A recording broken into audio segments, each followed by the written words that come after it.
Compromising your faith may put you at risk for the following side effects. Side effects may include blindness, people-pleasing, being lukewarm, increased pride, worship in false idols, a strong pull towards false doctrines, ear-tickling doctrines, abandoning the faith, second-guessing your ways, confusion, loss of identity, loss of self, loss of sense, insanity, suicidal thoughts or actions, and ultimately, death.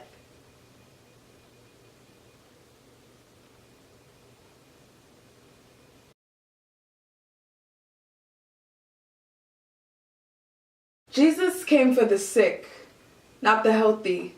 But it's hard to tell the difference when the healthy are showing reoccurring symptoms, medicating with resistance, and when you hold it all in, it messes with your internal system. So why not cough up the truth? Christians, let's rid ourselves of disinterest, because as the hands and feet of Jesus, we're extensions of his interest. He entrusts us with his word to carry out into the world. So why is there so much silence when it comes to politics and religion? Listen. The Bible is so outdated, only comes out of the mouths of people who had no intention of following God in the first place. So they look for excuses and misuse it, saying that Christians need to get with what's trending. In a relentless effort to make the gospel more relatable, we relinquish the truth for relevancy. With every desperate attempt to connect the world to the word, we lose our relationship with him.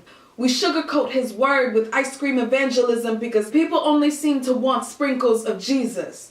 We think we're saving the world by recycling worldly customs and masking them with Christian cover-ups, but all we're doing is creating a silicone Jesus, injecting him with opinions and turning him into an Instagram model, taking pictures of scriptures, hoping people digest a portion of him through our feeds, yet we're the ones left hungry. And I know Jesus ate dinner with sinners, but can we stop using that verse to try and justify why we can't let go of the toxic people in our lives? They invited him in. He didn't have to convince them. He wasn't scared of looking different and never sacrificed his position. Jesus was not a contortionist. So we cannot twist and turn the living word to fit into the box of our lives, bending the backs of our Bibles because we don't have a spine straight enough to stand up for what we believe in. We are fishermen. And in 2017, where being politically correct is everything, we are also fisher women. If we want to build our spiritual net worth, and see how well our nets work, then we have to broadcast our beliefs across every network. The good news must become breaking news if we want to see an end to backwards Christianity. Come on now. Turn off the lights and see how quickly your eyes adjust to the darkness. The longer you remain there, the easier it is to get used to the lack of light. Being blind is not just a lack of sight, but a lack of vision. I can't see through the eyes of the teacher unless I become his pupil. But we've been blinded by scales, reading the Bible in Braille, touching words that we cannot see, so we determine their meaning according to our feelings. I don't know about you, but I'm tired of Christians walking a tightrope over the thin line of being set apart, trying to find a balance beam between getting as close to sin without actually sinning, eventually backsliding down a slippery slope of compromise, one bad decision at a time. And I don't want to find out how flexible I am if that means dropping splits in my personality and doing backflips to get approval and applause. God is not looking for performers, but transformers. Not robots in disguise, but believers changing lives and being wise about the environments they find themselves. Because when you engage in enough foreplay with the world, of course sin will arouse you. Have you so focused on your erection, ignorant to the resurrection, forever complaining that you and God can't seem to make a spiritual connection, seeking the same pleasure that will leave your life unpleasant?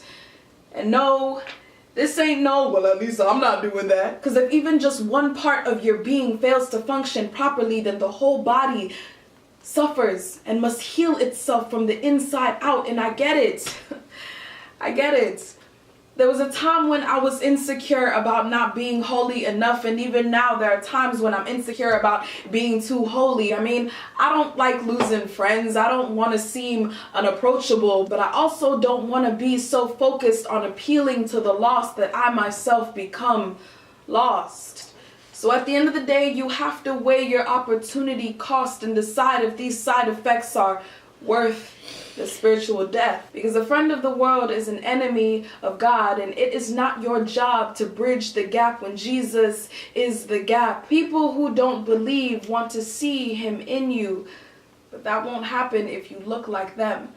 God is the author of authenticity, so keep it real and he will handle the rest. Amen.